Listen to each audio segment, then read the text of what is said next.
Professional All of you, Brennan. You know, just trying to make sure I see the comments, buddy. right, buddy. What's up? We are back again with another Against the Spread College Football Edition podcast. Um, Nothing really going on this past week. I mean, very minimal, but that's how it's going to be in the off season. Um, First, let me introduce co-host Rich and Brennan. What's Howdy, Um, up? howdy. if you guys can notice, we might look a little bit more clear this week. We have changed to a different formatting um, to make sure that we don't look like shit every week for you guys. So Yep. just trying to Yep. fix that for everybody because I know people enjoy the podcast. So we should make it as the best experience as we can. Little news before we kind of jump into everything. It's I did breaking. He hasn't even see told us this yet. it's not breaking really. It happened a couple hours ago that I found out. I just wanted to kind of bring it up on the podcast. Riley Leonard, ankle surgery. So he is at Notre Dame, but he is having ankle surgery. So he is Yeah. going to be out, I think, until I think winter or something like that. So Damn. I Wait, don't I don't wait. So he's gonna miss like The the whole whole season? season? I don't know. I don't This is the problem. It wasn't very clear on that. I have to go back and look, but I just know that he is having surgery. Give me 1 second. I'm going to find it real quick. Okay. He has been ruled out. Okay. I'm a fucking idiot. Okay. He has been ruled out for winter workouts right now. For some reason, Okay. they called this winter. I think this is not what this isn't even a season right now. It's winter past We already. are in the winter, buddy. Winter We're workouts. between winter and spring. Nothing's really happening right now. So it doesn't Yeah. seem like that big. I mean, it's a Yeah, pretty big deal, but right. not like. I mean, they said he could play by the spring, but they don't expect him to not rush anything. But he'll definitely be back for summer workouts. I just He'll thought it be ready was, to go for season. yeah, I just thought it was pretty important to bring that up, um, just in case. I mean, it's kind of sucks we're not going to be able to see him with them. Even though I really do think Notre Dame's going to be pretty good with him this year, it just sucks that we're not going to have him playing in the spring game because Yeah. that's where a lot of the time you look at your spring games as just practices, obviously, but it is kind of telling on who's going to be playing, maybe who your starters are going to be for different positions, how they work together, especially chemistry. Um, and if you have good chemistry with your wide receivers as a quarterback, missing spring could mess you up a little bit. So that is what we have for the beginning. I did want to go ahead and jump into our main point of the episode. We've been talking to you guys the past couple of weeks about having our top 12 for 2024 playoff, and we're going to go ahead and break that down for you guys. If you could, Oh producer yeah, this is a Colm, go ahead special and take us episode. over there. Let's get into it. Ooh. All right, Boom. so we have set this up for you guys. ATS bracket, baby. This is the ATS bracket. We have been talking about who we want in this and how they're going to be broken down. We're not going to break down records because I don't feel like it is fair to put that much pressure on us to like be like, okay, it's 11-1, or oh, you're going to be 13-0, or oh, this is 10 Yeah. and 2, and this is why you're going to be at number 4. It's just it doesn't make a lot of sense. It would take way too much time and way too much guessing, and I don't want us to be that involved with it honestly, because it's just a guessing game. It's way too early. Well, and they saw So, our gambling picks this year. They were. Yeah. Yeah. hey, Rich, we got a new audience by now. No one fucking knows that. Okay, Don't He go watch talks the music old game. VODs then. we Don't are do on Yeah. a brand new slate, boys and girls. Brand new slate. Um, so we're gonna start at 12. Every pick we're gonna kind of discuss it a little bit. I'm gonna pass it off to the boys, let them talk about it. But it's gonna get juicy. I know people aren't gonna agree with everything we say, but that's the point of this shit. We want you guys to respond, comment, and let us know what you think about it. So let's hop in. Number 12. Um, and at number 12, everybody knows it's going to be teams are the group of five, the best group of five team who has won their conference. So we are pulling that and making it Memphis for our top 12. We think that Memphis is probably the best group of five team. I know there has been some talks recently about Tulane and Boise State, and some of this because Boise State got the Malachi Nelson guy from USC. Personally, I don't think Malachi Nelson was good enough to be in the Power Five. I don't think he's going to be very good. And I don't think it's going to change Boise State's complete team to a playoff team or a conference champion that makes them playoff team. But I do think Memphis has steadily had a great team the past, what are we looking at, like 6-7 years now. They've had like pretty good teams out of the group of five. So that's where we're putting Memphis there. Any thoughts from you guys? No. There's this was kind of just a guess. This is one of the things that we don't all agree with. I mean, group of five, yeah, if you give me a group of five team that we can actually come to a consensus and think they deserve to be in the top 12, I'll take it. But just to give, we're not a fan of the whole giving the top four seeds and like the conference championships an automatic bid in the top four either. We think that's Right. kind of dumb. But I mean, it'll be fun to see one of these teams like Memphis or Tulane or whoever it is to try to go and compete. It'll give an opportunity to go and compete against these bigger schools and see what they can do. So, but no, Yeah. Memphis, I mean, they definitely had a great year last year, 10-3 overall record. So they're kind of on a hot streak. I think the only other team that could beat them out is, like you said, Boise State with that Malachi Nelson guy. But yeah, we think Memphis is a go. Yeah, I mean, we were talking about it before the podcast. When you get to like, I think about 5 through 12, doing a way too early ranking is a little hard. I Yeah. mean, Right. it's going to be the same in season. Do you give the like 12th, 11th seed to a Power Five, a Group of Five team, or do you give it to like a worse Power Five team? So, I Mhm. mean, it's going to be interesting. I think Memphis got a couple of transfers from bigger schools, but yeah, I could see like Tulane being in the spot or like a Liberty if they do another if they have another easy ass schedule like they had this year. Yeah. So I mean when you get here, it's just pick them at this point.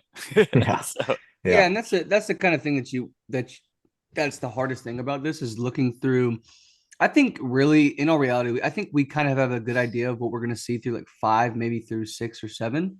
But after Yeah. that, it gets a little bit more difficult because then you start taking all of the schedules into factor and who do we think played who and how did they do? Did they win? Did they lose? What was the score? Did they lose by a lot? What were their Mhm. losses the whole season? Like you start going and breaking down records, and that's where it gets a little difficult. But let's go to team number 11. I think that it's going to be, I don't know, maybe a surprise to a couple people, but we have Penn State here at 11. We think that they're probably like one of the best Big Ten teams. And just in the fact, I don't, I'm a little biased, I guess I would say. I don't love Drew Aller as much as Brennan maybe sucks his dick a little bit, yeah, like, buddy's all over that thing. but like, I think that they're a decent team, and I do agree with Brennan in the fact like they're going to get you like 8-9 wins. I think 9 wins will be good enough, maybe 10, but I think 9 wins could be good enough to get you in at 11. So that's why we're putting them down here at 11 because we do think they're going to be a decent team. But I don't think they're going to be a phenomenal team. I don't think they're going to break any damn records. I don't think they're going to blow anyone out of the water, but it's 12 teams now. So go ahead and put them in. But yeah, that's my opinion on it. Brennan, go ahead and share your thoughts on Drew. I mean, look, Drew Aller wasn't as bad as we thought he was at the end of the year. I mean, I was riding the ship with y'all all season. I was like, dude, this guy's pretty bad. But Maybe looking at efficiency wise or something, but looking at his stats at the end of the year, I was like, shit, he really wasn't as bad as we thought he was. I mean, he didn't perform in the big games, but here's the thing. I mean, you take a look at their schedule, man. It's got to probably be the easiest schedule in the Big Ten. I I like that mean, about you, Brennan. they Big don't stats play. guy, huh? Big stats They don't. guy. They don't. Yeah, yeah, for sure. No, but listen, they don't play Oregon or Michigan. Like that's two. Yeah, obviously, if they had Oregon or Michigan lined up, I mean, the two toughest games they have are USC and Ohio State. Even if they lose both of those games, And they're. I mean, Washington. yeah, but Washington has two returning starters out of 22. Their That's team true. is like an And Jedd entirely new Fish didn't get team. anybody to follow him, right? Yeah, I think I think he he got. brought their I running know. I think back. he did get. Yeah, I was about to say. I think he He did a brought the couple of running people. back, but Okay. literally I think their entire offense, like there's not one returning starter on their entire offense. I think they have two defenders, like two cornerbacks or something. But yeah, so Penn State, I mean, typically a team, like you said, they win 9 or 10 games every season. And when they go 10-2, it's because Michigan and Ohio State beat them. Well, they don't even have to play Michigan this year. So everybody else looks pretty easy on their schedule. like I said, I could see maybe, give them a loss to Ohio State and USC. Even then, USC's on the road. That won't look as bad. Ohio State, I mean, that's at home, but we don't expect them to beat them ever. So, I mean, 10 and Right. 2, Penn State at 11. I like that. Yeah, I think Beach, I think you're spot on. They're going to be a first round playoff exit because, they can't perform in the big game, but Mhm. they don't have many big games, right? Yeah. Yeah, exactly. Literally, you're right. This The year for USC, sure. Ohio State, Washington, you could count Washington as a big game. That might be like their one that they hang their hat on all season. Exactly. Yeah. Um, but yeah, like the end of their schedule is Purdue, Minnesota, Maryland. So, Yeah. if they blow those three teams out, and I don't think any of those three teams have a bunch of talent coming or they haven't recruited necessarily well. So yeah, Yeah. they'd have a lot of hype going into playoffs, and you're the Penn State brand, so you probably get thrown in at 11 just because Yeah. once you like Once once you get to 12, you got to be ranked above a group of five. So Now looking at it though, the one spot they could trip up, like they play USC, then at Wisconsin, then Ohio State. So like after a tough mental game against USC, look ahead to Ohio State. They play at Wisconsin in between those. If they screw that up, they're out, but I think they can handle that. we got Yeah, it's Luke. You're gonna be surprised with number one, or at least disappointed. let's go ahead and go number two. We have a lot more to Or talk about. number Our number 10. 10, 10. Sorry, boys. Sorry, boys. Number 10, we have Oklahoma State.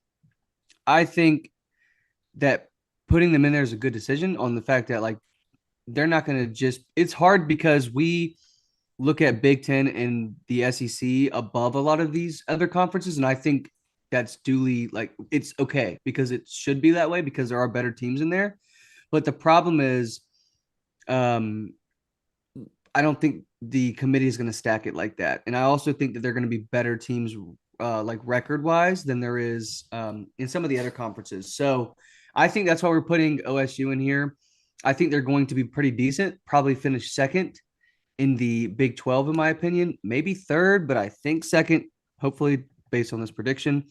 I just like the team they have again. I think that they got a lot of pieces back, didn't really lose a whole lot, which was really great. Obviously, their running back won the Doak Walker Award, or yeah, I'm pretty sure that's what it is. Yeah, Doak that's right. Walker Award. And so whenever you have a guy come in there and do that, and then have all the speculation of him leaving, and then he ends up staying, first of all, it's camaraderie. Second of all, way to recruit that guy to stay. Because Hmm. now we're having to recruit guys to stay on our teams because I can go ahead and guarantee you he got calls from every major program. Yep. Yeah, Um, for sure. so pretty great for them to keep him. Obviously, he was the bell cow last year. He's going to be next year. Hopefully, they can gain a little bit more of a passing offense so they don't get screwed whenever he gets shut off like they did in the Big 12 championship against Texas. That Because quarterback once, just sucking the entire game. yeah, once he got shut down, it was like, okay, well, now the game's over because, I mean, they can't do anything Yeah. else really. So it was just a bunch of bad quarterback play from there on out. But any comments from you guys before you go to the number nine? I mean, just they consistently have shown they can compete in the Big 12 over the last what 5, 7 years. Yeah, And they used to have to beat Oklahoma and Texas to be that way. Now those teams are out. Yeah, Utah and Arizona in. I mean, I'm looking at their schedule right now, and they don't even they play Utah week 4, but they don't even have to play Arizona or Kansas. They do play Kansas State, Back Utah, to Kansas back State, though, that's yeah, bad. and West Virginia's on the up too, man. West Virginia's not a bad team, but I mean, I think Oklahoma State will even say, even they lose those 2 games or maybe 1 game, but it's kind of these teams you got to look at that might lose 2 games in their conference, but win every other game in the season, don't have to play in the conference championship and, slide in like Penn State, they don't play they go 10 and 2, they don't play in the conference championship. They lost to 2 quality teams. You could fit them in that 10-11 spot. But like Zach said, I mean, I could see them going 11-1 regular season playing for the Big 12, losing maybe go to 10 and 2, but you have a loss in the Big 12 championship. So boom, stick them in. I think that's a good spot for him. Mhm. Yeah, I think Gundy has played for a Big 12 championship as far back as I can remember. I mean, it's always Oklahoma State in there, right? Never doubt the mullet. Never doubt the mullet. He somehow he'll piss away a game to UCF, but he'll be playing for that Big 12 championship. Yeah. That's And if for they damn sure. and if they lose in that game, then I think they throw him in because you're like the top eight. You're probably gonna have a bunch of SEC, Big Ten teams, and then the rest. You're like, all right, who won that conference? Who lost? And then you just throw them Mhm. in that way. I mean, Yeah. yeah, and they have the best running back in college football right now, so give him at Yeah. 10. I mean, yeah, if you're a two-loss team and one of Yeah, your losses comes to the fault that, oh, you had to play in your conference championship and you lose another game, like I think you deserve to be in they're as a not gonna two-loss take you team. out because of Yeah. that. Yeah, I don't think I think this is giving them a lot more opportunity to keep these teams in, like Yeah. a Georgia from last year losing to Bama. Like everyone, I think knows now, looking back, like Georgia was probably one of the best four teams, but losing to Bama in such an awful time in the season in the SEC Yeah. championship when Bama's only loss is to Texas, and then Texas, beat the shit out of their teams. Like everything comes together, right? So I think now they have more room to be like, yeah, you lost your conference championship, but you won every fucking game this season. Maybe you took another loss, but yeah, go ahead and put you at 9, or we'll go ahead and slide you at 10 because you've lost 2 games this year, but one was Yeah. in the conference championship. It's not And you going to be a lost big one on deal. the road to Kansas State. Like, okay. Exactly. Exactly. So I want to go to a team that doesn't have to worry about this shit because they have stayed in a no conference, which is weird, only in football. Let's go to Notre Dame at number 9. Might be a shock to some people to have them at 9, but I'm I taking the sweatshirt off real quick, guys. Go ahead, go brother. ahead. It's hot Go in ahead. here. Keep Keep going, talking, Zach. Zach. Yeah, I was just waiting for Colm, our producer Colm, to get the little number 9 out. Let's go ahead and get Producer him out. Christian. We're Let's back. go ahead and get. I already did it. Notre Dame. He was waiting on me to give the go. I already gave it. He didn't hear me. All good. You guys Producer can't hear Christian him sleeping though, on the job. but we can hear him. But it sounds like I'm just talking to myself. Um, yeah. So we put Notre Dame in here. Obviously, we think Riley Leonard is an amazing quarterback. We think that is going to transcend this offense, and I think last year having Sam Hartman, everyone was like, okay, well, this guy's going to be really good. I think Sam Hartman was decent at Wake Forest, but he never looked like Riley Leonard, right? So that's why I think it's going to be a complete different conversation when you're talking about Notre Dame this year, because I truly think that with how they played defensively, I think that their offense is going to be able to handle other teams or teams next year, and especially they're gonna have a pass game now, right? Because it seemed pretty like we're gonna do this, we're gonna do this, we're gonna run outside, we're gonna run inside, we're gonna throw a slant, we're gonna throw an out route. It was not nothing looked creative. So I think this year having a quarterback like that is going to let you be more dynamic, more creative, let you kind of do some other things, which is going to change that whole team. So that's why we're putting Notre Dame at 9. Do you agree with that, Beej, or are you against it? No, I definitely like them there. I mean, being out of a conference, looking at their schedule, I mean, they open up against Texas A&M, so that'll be a tester. And then they play Louisville, Florida State, and USC further down the Whoa, line. whoa, whoa, whoa. You forgot about Georgia Tech in there. Okay, here we Come go. on now. No, Georgia, Come I on mean, now. Georgia Tech's a pretty good team too. So they don't have the easiest schedule. I mean, I think Texas A&M, that game one is going to really set the tone for them, see what they can do, opening up. But I mean, like Zach was speaking on, man, Riley Leonard's pretty good, and he adds another component with the running game, his ability to run. Mm-hmm. As long as Mm-hmm. everything goes well with his ankle surgery and everything, and he's a full go on the run game, and the guy can run. They just added a veteran wide receiver from Clemson and Bo Collins, and then Florida International wide receiver Chris Mitchell, who had freaking That kid's crazy. That like kid's crazy. over 1,000 yards at FI last year. So I mean, they're adding some talent on the edge. They typically always have pretty good running back. I think they have a returning run, like a 1-2 punch coming back. That's going to be pretty solid. So yeah, I mean, and they're always. I mean, think about Notre Dame. They're always in this 8 to 12 spot every year anyway. Mm-hmm. So I think they're going to fit very Yeah. well at number 9 and come in and might not do much in the playoff, but I think they'll get there. They played a close game with Ohio State even this year, Yeah. and Ohio State what ended at 6, or were they right outside? No, they Yeah. were 6. Yeah. Yeah, they were 6. Yeah. Yeah, they ended right at 6. So they played a pretty close game with them. Hartman just never seemed very mobile, and I Yeah. think that was a big issue for Notre Dame this year. But you're getting a quarterback that can run around. They call him the White Vic for a reason, and you saw him in Duke's offense. Well, like you saw Duke's offense with him, and then you saw Duke's offense without him, and Yeah. they were completely two different animals. I mean, I think Duke Which almost shows you started, how good he is. yeah, which shows you how good he is. Yeah, so it's almost like Duke started tanking after that happened. So I mean, I think that's going to put him over the top. That head coach is going to have the defense like lined up, ready to go almost every play. Yeah. Um, Pretty so much. Yeah. almost every play except when they give up a damn touchdown or something. So Yeah. yeah, I think they're a good bet for 9. Um, the no conference definitely helps them because they can play cupcakes and then have 3 big games a year. But Mhm. yeah, we'll see who we got it matched up against, Zach. So this is a tough one for me. I personally think this team maybe a little higher after the season, depending on if they lose lose the games we want them to lose. But we're gonna put Ole Miss here at 8. Reason why is because I think they're going to finish like top 3 in the SEC, maybe top 4, but um, it's a toss up between who we think is going to be 3 and 4. We are really, what's the word for it? We have a controversy right here because Yeah. I think Ole Miss might be a little bit better than who we have above them, but just because who they have, right? Travion Henderson, they're bringing in No uh, shot, Sim. Sorry, no shot. He said, "Give me Auburn in the top 8." No shot. They're Yes. they're maybe they're 26. How about that? no, no, the fuck they're not. their No, they're not. their quarterback, holds them back a lot. Peyton Thorne can't throw a fucking straight line for a ball. We're not even going to talk about that. Sims, get out of the chat.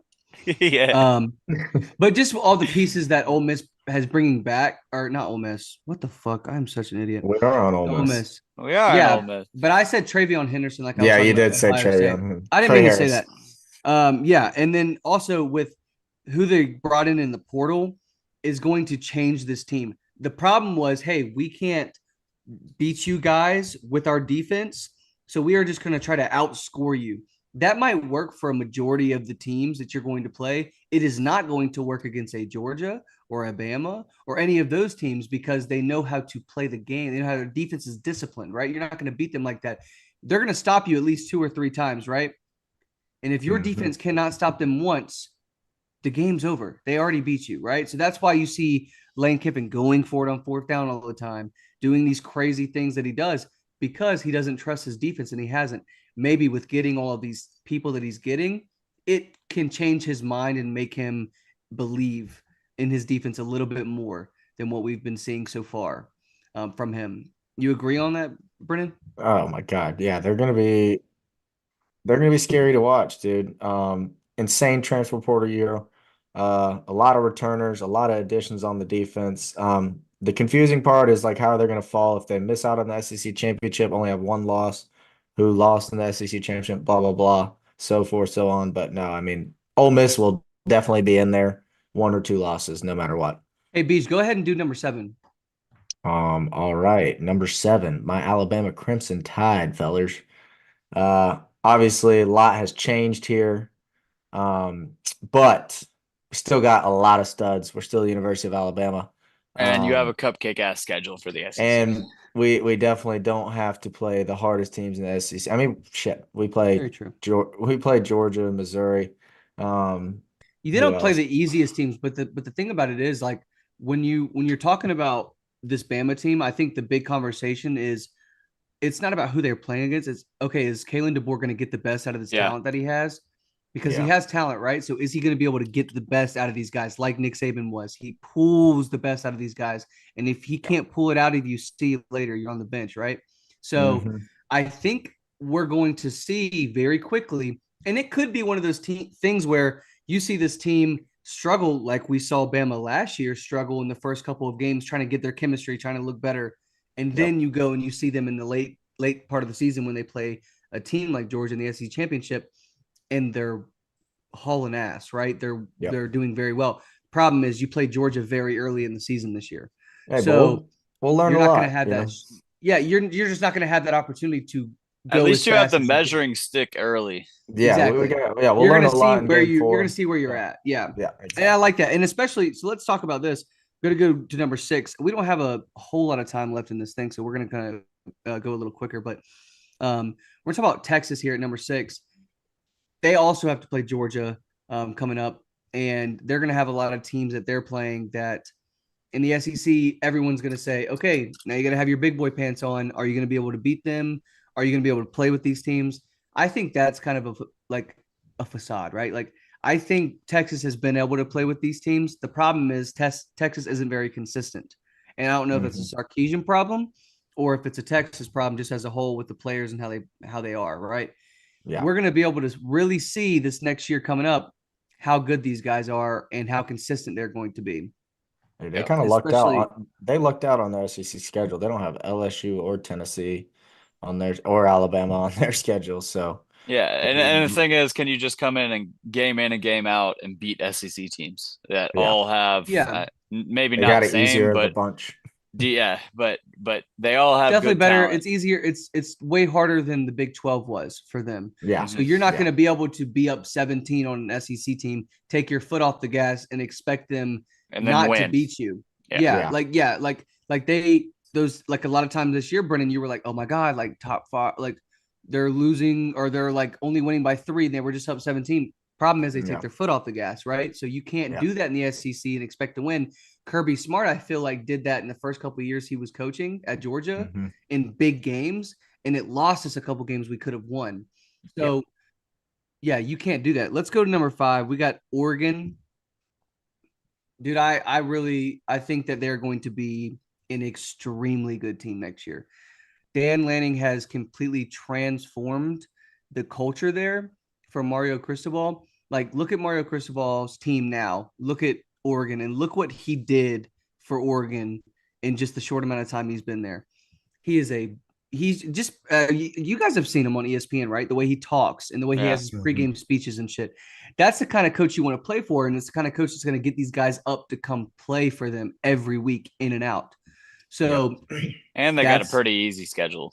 I guess they got Ohio I State, don't I Michigan, don't know but if their schedule wasn't easy for your first year in the Big Ten. You're basically playing a lot of the East teams, right? You're playing Michigan, you're playing Ohio State. Yeah. You're going to be playing a harder schedule than some other people, but I don't think it's the most difficult thing because I I don't think think they could. Lanning's not going to have them lined up ready. Yeah, I mean, they that landed offense is somebody. going to be good. That offense is Yeah, going they to be landed good. some pretty big transfer guys. Obviously, Dylan Gabriel's going to slide right into that. They got Evan Stewart. They got their running back returning. They ended up just getting Jabbar Muhammad, the safety from Washington. So they got some experienced guys who have seen some things that'll come in and make an immediate impact there, which they didn't Yeah, need much of it, but just adding on, I mean, they're going to be damn good. don't forget though, they also brought in behind Dylan Gabriel, Dante Moore, correct? Yeah. Yep. Okay, That well is that's true. fucking insane to have both those guys. So let's go. Let's say Dylan Gabriel gets hurt. Jesus Christ, you got Dante Dante Moore Moore. coming up. That kid's Yep. insane. So, and the offense is going to be nuts. I mean, they have All so right. many weapons. So, Yeah. um, let's go to number 4. We're gonna break down And these are this. conference Yeah. champions. These And are yeah, By conference the just, way, champions, yeah, automatic bid. They do get automatic the bid automatic. guys. Oh, So we got Utah winning the Big 12. I'm gonna go ahead and just run through these, producer Colm, just so you can put all these on here, and then we'll talk about them a little bit. yeah. Number 3, Clemson for the Oh, ACC. Number no Florida 2, State. no. Number 2, Georgia. Number 1, Ohio State. We think now that I that look at the graphic, Florida State at 10. But all right, we keep going. think that that Ohio State might be a little bit more consistent this year than Georgia, just earlier in the season, just based off of Georgia having a completely new offense almost. And then their defense, plugging and filling some of that secondary. So we think that they're going to have, those growing pains that they had this year. And I don't think Ohio State's going to go through that really. I think they're going to just fly by the schedule, in my opinion. So that's why we're putting Ohio State at 1, Georgia at 2.